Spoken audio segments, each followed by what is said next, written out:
Hey everyone. Hi, it's Rachel. Moonlight Library. It has been a minute. So, I'm back for a book haul, and this is like kind of a random compilation of books that I've bought over the past couple months. Who knows if this is even all the books, or if I've talked about any of these books before, because I was just, trying my hardest to remember. I kind of put them in stacks. We're probably missing some, and I might repeat one. Just one. So let's live with it. Please tell me if you remember me talking about it. So I'm here today for a book haul, and I'm really excited to do it! Okay. So I have some stacks of books behind me. I think you can kind of see them. They're right here. Two stacks. It's a lot of books.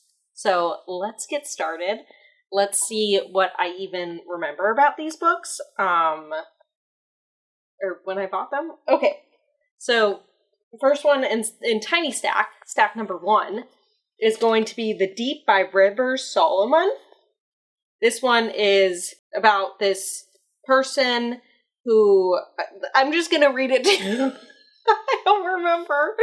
I think there's this isn't The Deep with the mermaids, but it still involves a boat. Yetu holds the memories for her people. Her people, the Yajinru, descendants of pregnant African slave women thrown overboard by slave owners, live idyllic lives in the deep. Oh, so it is mermaids. I think it's a mermaid thing. But it's also like tragic mermaids from the source of trauma. Very interesting. Excited to see where this goes. It's a little short, baby. That's definitely on the TBR. Okay, next up. I saw this book a long time ago. I think it was this book. And I was like, this one looks crazy and wild. It's called Perfect Days by Rafael Montes. And this one is Theo Avelar. I don't know why I couldn't say that. Is a loner. He lives with his paraplegic mother and her dog in Rio de Janeiro. He doesn't have many friends, and the only time he feels honest human emotion is in the presence of his medical school cadaver. That is, until he meets Clarice. Ooh, that already sounds like it's going bad. I think he packs her body into some luggage. That's what I'm thinking. Definitely some murder on here. I don't see any blood in this suitcase, but we know what's going in the suitcase. It's Clarice. Clarice, get in the suitcase! That's what he's gonna say. I'm not gonna show you this one yet. That's a graphic cover, and we can wait a little bit for that. Maybe I have to, cover part of it. I don't know. It's just... I don't know. Not this one. This one's fine. This is Emperor of the Eight Islands. The Tale of Khanoko by Leanne Hearn, book 1. Sounds pretty interesting. I'd never heard about it. And I had someone over at my house and she was like, oh, I read that book. It's good. And I was like, what is this book? It just looks so crazy, the cover. And I was like, you know what? I will say yes to that dress, An ambitious warlord leaves his nephew for dead and seizes his land. A stubborn father forces his younger son to give up his wife to his older brother. A seductive woman of the old people seeks 5 fathers for her children. So this is somewhat of an epic? I don't think it's short stories. I think it's more of an epic set in mythical medieval Japan. Warriors, samurais, I'm assuming. Sounds interesting. It doesn't say samurais, so don't listen to me. Don't listen to me. Next up is Bagon. That's going to be ambergris, like the stuff that comes out of whales and they make perfume with. I don't know. It is by Jeff Vandermeer, who did Annihilation and such. I haven't read that, but I was like, let's get this tome. Why don't we? More than 20 years ago, Jeff Vandermeer introduced the world, okay, that doesn't help me, to the fictional city of Ambergris, a beautiful and sinister, sprawling metropolis, populated by artists and thieves, composers and murderers, geniuses and madmen. Ambergris bristles with intellectual fervor and religious rivalries. Yeah. So I guess it's primarily about the city of Ambergris? These stories? Oh, it's like a short story compilation. Maybe. No, not at all. Maybe. But not at all. Ambergris! I hope you read it with me. How many pages are you? Oh, it's only like 850. That's actually not as bad as I thought. Next up is Anne McCaffrey's Dragonflight. The first book in a series, like the Dragonflight series or whatever, that she wrote. It's obviously fantasy, high fantasy sort of thing. They're dragons and people.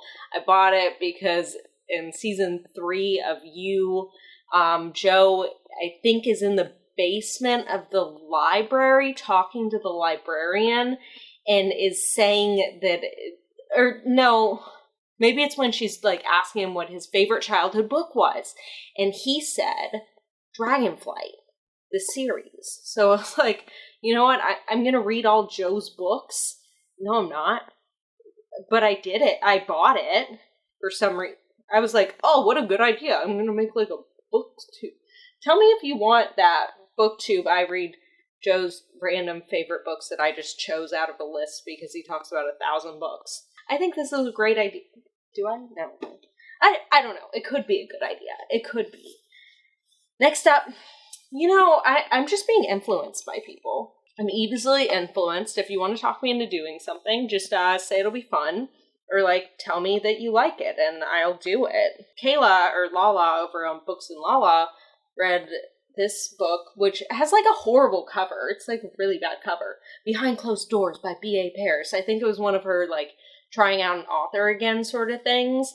And she was like, this was actually surprisingly really good. And and whatever she said about this book, I was like, I am sold. Like, get me in line for this one because I'm right there and I'm ready to read it. I'm ready to know. I'm ready to be a part of this.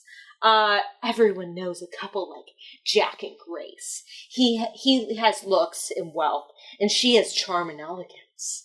But do we really? Because behind closed doors, what's going on? Murder, intrigue. I don't know. Maybe there's murder. I just said that. Who knows? Maybe I'll know someday if I read it. Oh, I'm done with the tiny stack. So we're going to save the kind of random gross book last. Maybe we should put a post-it over what's on it. Guess in the comments what I'm going to show you because you're not going to. It's really, you're not going to guess what book that is because it has quite the cover and you'll just have to, you know, figure it out on your own. Or I'll show you. This is really tall. Okay, Mapping the Interior by Stephen Graham Jones. I've read one Stephen Graham Jones book. Anyways, I haven't read it yet. He's a horror writer, very good stuff. I read,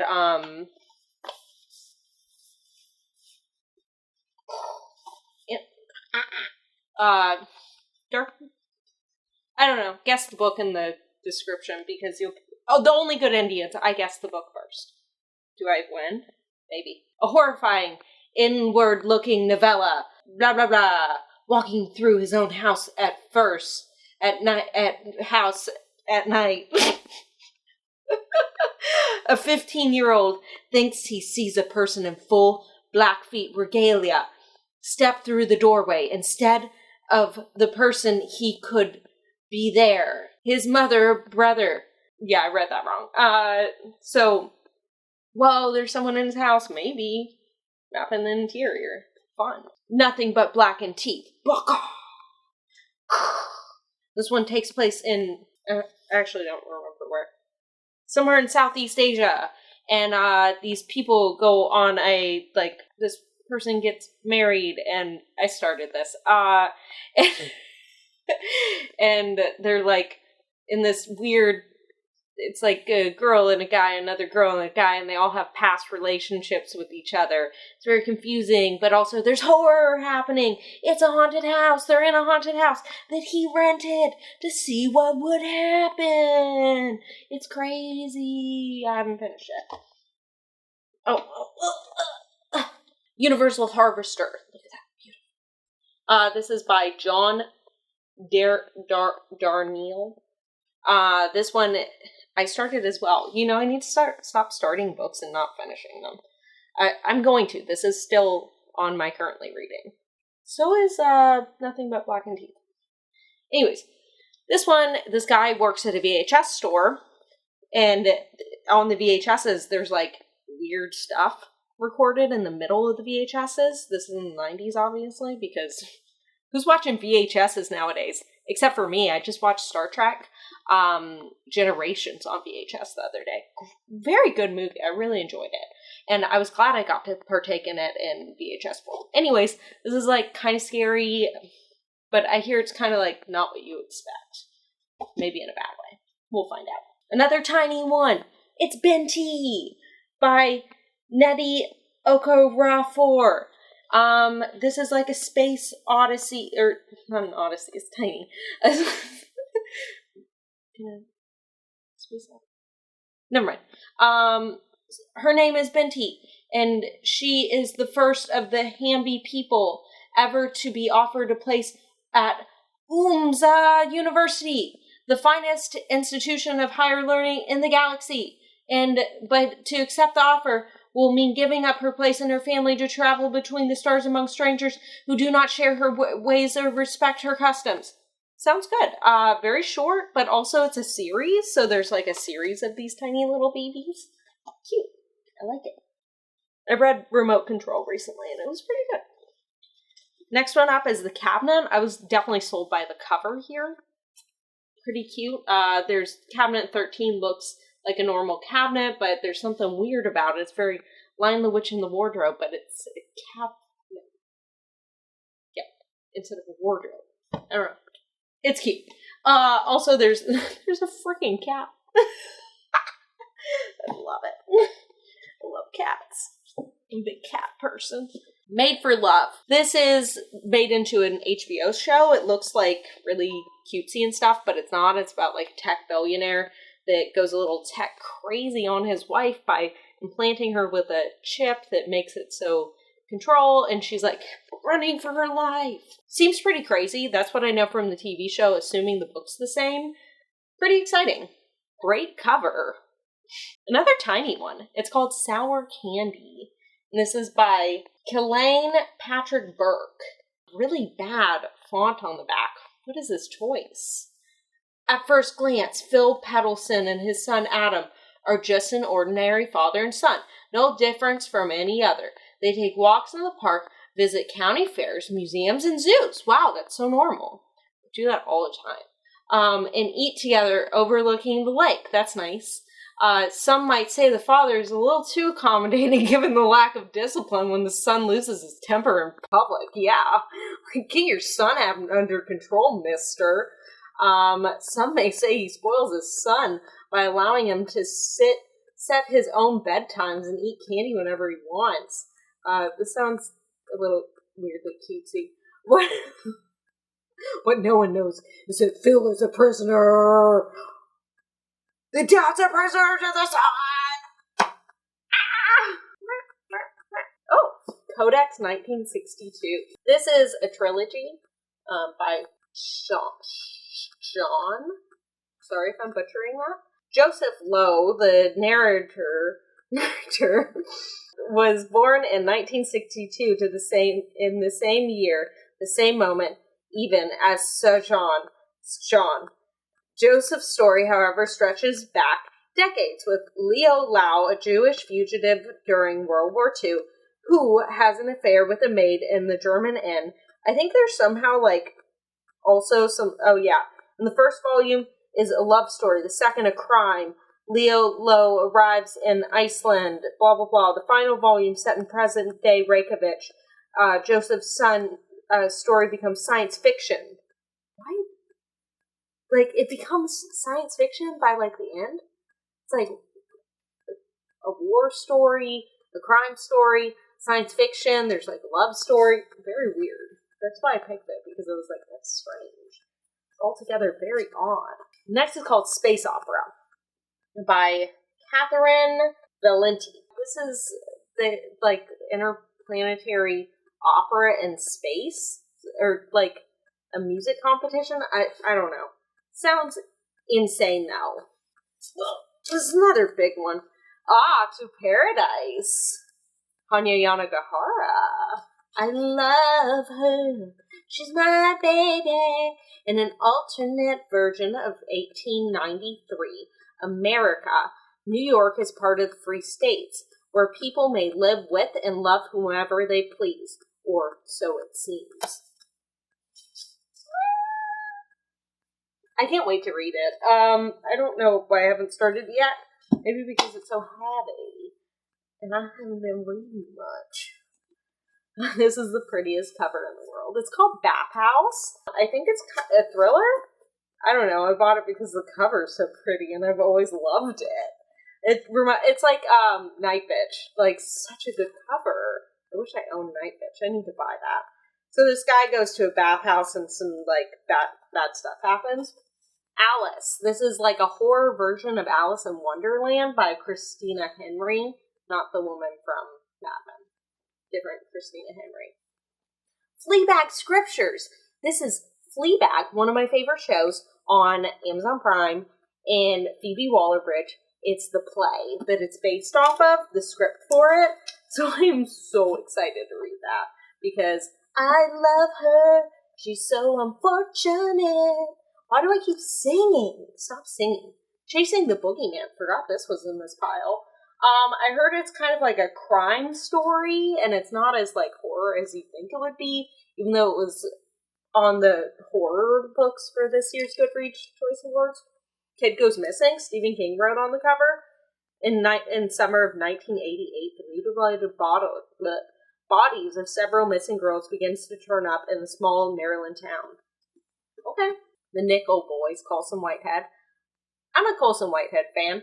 I read Underground Railroad, really enjoyed it, and I also read Harlem Shuffle. I didn't enjoy that one as much, but I'm excited about this one. I've heard great things. It takes place at a boarding school that was, like, a lot of traumatic stuff happened to people in Florida, so I'm like, I live in Florida. I don't know. I'll pray for it. Next, Malibu Rising by Taylor Jenkins Reid. I don't know what this one's about at all, and I'm okay with that. I haven't read any of her books. I probably should get around to it, though. I have all three of them, or, like, not all three, she has more than that, but I have three of her books, the big ones, Daisy Jones, Evelyn Hugo, and now Malibu Rising, the ones that people always talk about on here. Read it. History of Wild Places. I also don't know what this one's about. I just got it on Book of the Month, not sponsor, and I started skipping some months because I was like, I'm just getting books just because I'm getting them, you know what I mean? Obviously not a sponsor. So this is another, like, missing person sort of mystery novel thing. Middle Game by Seanan and Mcguire. I just read the first two, and the Wayward one with the kids. Yeah, the children's Wayward Home for Children. I reread the first one and read the second one this month, and I'm really excited to actually read this one. Roger and Dodger, I think, are twins, and it's like they're both good at, like, some type of thing, like one's numbers and the other's words or something, and it's kind of sci-fi, kind of weird. Pretty excited. Okay, last book before the weird one. Crying in H Mart. This is Michelle Zauner. I'm so sorry. This is a memoir, and I don't know. Everyone keeps talking about it, so I'm like, Crying in H Mart. I'm gonna read it at some point, I will read this book. It's written by the person from Japanese Breakfast. So, or it is Japanese? She is Japanese Breakfast. Get it together, Rachel. Learn things before you start talking. Okay, on to the book that I don't think I can show the whole cover. So this is a lady bending over a plate, I think, taking it, onto it. This is called Satan Burger. I believe it takes place in hell, and Satan owns a diner, maybe? Maybe I made that up.